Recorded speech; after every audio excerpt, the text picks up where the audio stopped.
அவர்களை தான் என்ன செய்வாங்க, ஒரு கோகான் என்று சொல்லுவாங்க.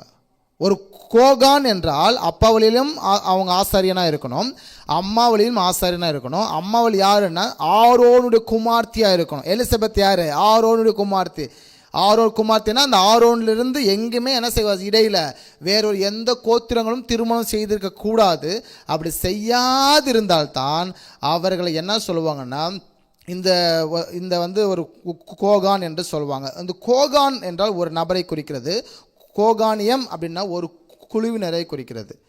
அப்போ நிச்சயமாக யோவான் ஸ்நானகர் யார் அப்படின்னு பார்த்தீங்கன்னா ஒரு கோகான். ஏன் கோகான் அப்படின்னு சொல்கிறோம் அப்படின்னா, கோகான் என்பது அப்பாவளியிலும் அவர் வந்து ஆசாரிய குடும்பம், அம்மாவளியிலும் ஆசாரிய குடும்பம்.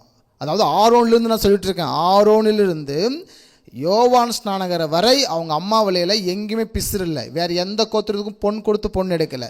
இவர் ஆசாரி குடும்பத்தை மாத்திரம் சார்ந்தபடியினால்தான் இவர் யாராக இருக்காருன்னா ஒரு கோகானாக இருக்கிறாரு. அது கோகான் அப்படின்னா யாருன்னா ஆசாரியர்களைப் போலவே இவர்கள் இருப்பாங்க. அது மட்டும் இல்லாமல் ஆசாரிய வகுப்பில் சிறப்பானவர்கள் தான் கோகான். சிறப்பானவங்க இவங்க என்று சொல்லி நம்ம பார்க்கணும். அது மட்டும் இல்லாமல் கோகான் என்றால் என்ன அர்த்தம் அப்படின்னு பார்த்தீங்க அப்படின்னா, கோகான் என்றால் மனு குலத்தை ரட்சிப்பதற்காக உள்ளங்கையில் ஆணிகளால் அடிக்கப்படுகிறவரை வெளிப்படுத்துவது என்று அர்த்தம். ஒரு ஆமென் சொல்லுவோமா? ஒரு கோகான் என்றால் என்ன அர்த்தம் அப்படின்னா, எந்த பிசுரும் இல்லாமல் ஆசாரிய குடும்பத்தில் பிறந்திருக்க வேண்டும். அப்பா வம்சாவளியிலும் அம்மா வம்சாவளி பரம்பரையிலும் எந்த பிசுரும் இருக்கக்கூடாது. அவர்கள் தான் என்ன சொல்லுவாங்க, கோகான் என்று அழைத்தாங்க. அப்போ கோகானியம் என்றால், கோகான் என்றால் மனுக்குலத்தை ரட்சிப்பதற்காக உள்ளங்கையில் ஆணிகளால் அடிக்கப்படுகிறவரை வெளிப்படுத்துவது என்று அர்த்தம். ஹல்லேலூயா. அப்போ இந்த யோவான் ஸ்நானகர் இயேசு கிறிஸ்துவை வெளிப்படுத்துகிறார். யோவான் ஸ்நானகர் இயேசு கிறிஸ்து வருவார் என்று வெளிப்படுத்துகிறார். எனவே இந்த யோவான் ஸ்நானகர் யாருன்னு பார்த்தீங்கன்னா அவர் ஒரு கோகான். இவரை குறித்து என்ன சொல்கிறது என்றால், ஒரு கோகான் என்றால் 20 வயது முதல் மரணம் வரை அவர் கோகானாக இருக்க முடியும். அது மட்டும் இல்லாமல் அப்பா வம்சாவளியிலும் அம்மா வம்சாவளியிலும் ஆரோன் குடும்பத்தை சார்ந்தவர்களாக இருப்பவர்கள் யாரோ அவர்கள் தான் ஒரு கோகானாக இருக்க முடியும்.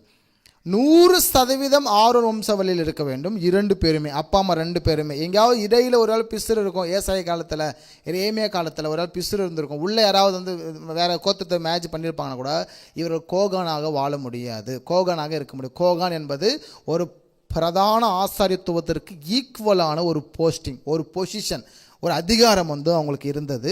அவர்கள் தான் யாருன்னு பார்த்தீங்கன்னா கோகான். அப்போ யோவான் ஸ்நானகர் யாருன்னு பார்த்தீங்கன்னா ஒரு கோகான். ஒரு கோகானின் ஒரு அந்த பணி என்ன, கோகான்னா அவர் என்ன வேலைகளை செய்வார் அப்படின்னு பார்த்தீங்கன்னா, நம்பர் 1, ஆசரிப்பு கூடாரத்தில் மக்கள் தங்கள் பாவங்களை நீக்கப்படுவதற்காக பலி செலுத்த ஆட்டை கொண்டு வருவார்கள். பலி செலுத்த ஆட்டை கொண்டு வரும்போது இந்த கோகான் என்பவன் தான் எந்த ஆடு பலி செலுத்த வேண்டும் என்று, பலி செலுத்தக்கூடாது என்று சொல்ல வேண்டும். யார் சொல்லணும்? ஒரு கோகான். அந்த கோகான் என்றால் அப்பாவளியிலும் அம்மாவளியிலும் ஆரோனுடைய குடும்பத்தாராக இருக்கணும், ஆரோனுடைய வம்சாவளியாக இருக்கணும். அதாவது ஆசாரியத்துவ குடும்பத்தில், அந்த வம்சத்தில் ஏறக்குறைய ஒரு 1600 ஆண்டுகள், ஆரோனிலிருந்து இயேசு கிறிஸ்து வரையும் கவனித்து பார்த்தீங்கன்னா ஒரு 1500 ஆண்டுகள். இந்த 1500 ஆண்டுகள் எந்த பிசுரும் இல்லாமல் ஆரோன் வம்சாவளியில் இருக்கிறவன் தான் கோகான். அந்த கோகானுடைய பவர் என்னன்னா, ஒரு ஆடு 2 ஆடு பலி செலுத்துவாங்க பஸ்கா பண்டிகையில். ஒரு ஆடு பலி ஆடு, இன்னொரு ஆடு போக்காடு. எந்த ஆடு பலி செலுத்த வேண்டும் என்று இந்த கோகான் தான் சொல்ல வேண்டும். ஆமென். எனவே ஒரு கோகான் எந்த ஆட்டை அவர் தெரிந்தெடுக்கிறாரோ மக்களுடைய பாவத்திற்காக அந்த ஆட்டை தான் அவர்கள் பலி செலுத்த வேண்டும். எனவே இந்த கோகான் சிறப்பானவர். சினகாக் என்று நம்ம ஆல்ரெடி சொல்லியிருக்கிறோம். எருசலேமை தவிர, எருசலேமுக்கு அந்த ஆலயம் தவிர, தேவாலயத்தை தவிர மற்ற எல்லா இடத்துல இருந்தது ஜபாலயம். அது எபிரேய மொழிபெயர்ப்பில் சினகாக் என்று சொல்லுவாங்க. அந்த சினகாக்கில் 3 பேர் ஒவ்வொரு சனிக்கிழமையும் அவர்கள் பேசலாம். அதாவது கர்த்தருடைய வார்த்தையை அவர் பகிர்ந்து கொள்ளலாம். இன்றைக்கி சர்ச்சு பாஸ்டர் பேசுகிறோம் இல்லைங்களா? இன்றைக்கி சர்ச்சு பாஸ்டர் மட்டும் அங்கே பேசுகிறோம். சங்கீதம் பண்ணக்கூடியவங்க பேசுகிறாங்க, சர்ச்சு பாஸ்டர் மெசேஜ் கொடுக்குறாரு, சாங் பாடக்கூடியவங்க இருக்காங்க, வர்ஷிப் பண்ணக்கூடியவங்க இருக்கிறாங்க. அப்போ சபையில் ஸ்டேஜ் அப்படின்னு பண்ணும்போது ஒரு 2 மணி நேரத்தில் அந்த பலிப்பீடத்தில் ஒரு 4லேருந்து 5 பேர் நிற்கிறாங்க. அந்த நாட்களில் என்ன செய்வாங்கன்னா ஒரு 3 பேர் நிச்சயமாக அவர்கள் அங்கிருந்து கர்த்தருடைய வார்த்தையை பகிர்ந்து கொள்ளலாம். முதல் நபர் யாருன்னா ஒரு கோகான், ஒரு கோகான். அவர்கள் ஜப ஆலயத்தில் பிரசங்கம் பண்ணலாம். இரண்டாவதாக என்ன கோத்திரத்தான், ஆசரியத்துவ கோத்திரத்தில் இருக்கக்கூடிய ஒரு நபர். மூணாவது நீங்கள் கவனிச்சனா இஸ்ரவேலன், ஏதாவது ஒரு இஸ்ரவேலன் மூணாவதாக கர்த்தருடைய வார்த்தையை பகிர்ந்து கொள்ளலாம். அப்போ ஆண்டவராக இயேசு கிறிஸ்து ஜபாலத்தில் நின்று உபதேசிக்கும் போது அவர் எந்த நபராக இருந்தார்?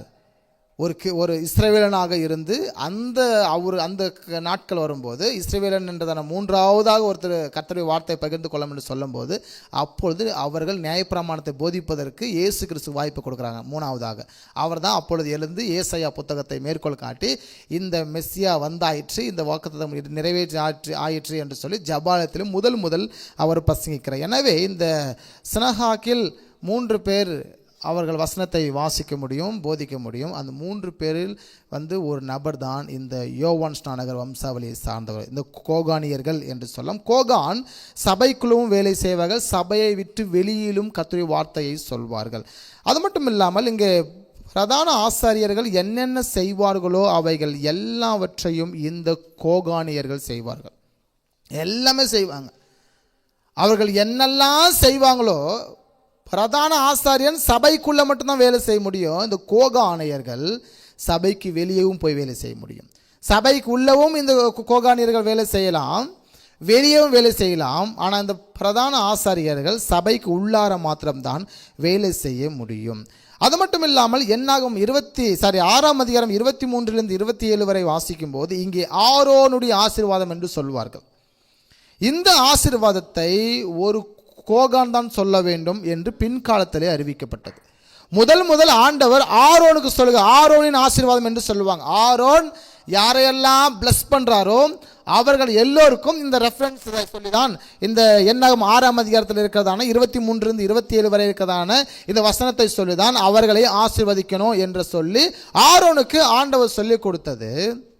அதற்கு பிற்பாடு காலப்போக்கில் இந்த வாக்கு தத்தத்தையும் இந்த ஆசீர்வாதத்தை யார் சொல்ல வேண்டும் என்றால் ஒரு கோகானியர்கள் தான் இந்த வாக்கு தத்தத்தையும் ஆசீர்வாதத்தையும் மக்களுக்கு சொல்ல வேண்டும். இங்கே வாசிக்கும் போது பிரதான ஆசாரியன் மொத்தமாக 8 வகையான ஆடைகளை அணிந்திருப்பார். அதிலே 4 வகையான ஆடைகளை இந்த கோகானியர்கள் அணிவார்கள். மொத்தமாக 8 வகையான ஆடைகள் யார் அணிவாங்கன்னா பிரதான ஆசாரியர்கள். அதில் 4 வகையான ஆடைகளை இந்த கோகானியர்கள் அணிந்திருப்பார்கள். ஏனென்றால் இந்த வஸ்திரம் மிகப்பெரிய ஒரு ரெஸ்பெக்ட் ஆனது, ஒரு மகிமையான வஸ்திரமாக இருந்தது. ஓகே, இந்த கோகான் யாருன்னா ரொம்ப நெருங்கிய உறவுகளில் மரணத்திற்கு மாத்திரம்தான் இந்த கோகானியர்கள் போவார்கள். எல்லாருடைய மரணத்திற்கும் என்ன செய்ய மாட்டாங்கன்னா இந்த கோகானியர்கள் போக மாட்டாங்க. ரொம்ப ஸ்பெசிஃபிக்கான நபர்கள் யார் அப்படின்னு நீங்கள் பார்க்கும்போது அம்மா, அப்பா, மகன், மகள், மனைவி, மற்றவர்கள் மரணத்திற்கு இந்த கோகானியர்கள் என்ன செய்ய மாட்டாங்க, போக மாட்டாங்க. அந்த நாட்களே இவர்கள் பரிசுத்தமானவர்கள், பரிசுத்தமாய் இவர்கள் இவர்கள் தான் கோகான் என்று சொல்லுகிறோம். அப்போ யோவான் ஸ்நானகர் யார் என்றால் ஒரு கோகான். அவங்க அம்மா எலிசபெத்தும் அவங்க அப்பா சகரியாவும் ஆசாரிய வம்சத்தில் இருந்தபடினாலே இவர் ஒரு கோகானிய குடும்பத்தில் பிறந்தவர். இவர் ஒரு ஆசாரியத்துவமாக வளர்ந்தவர்.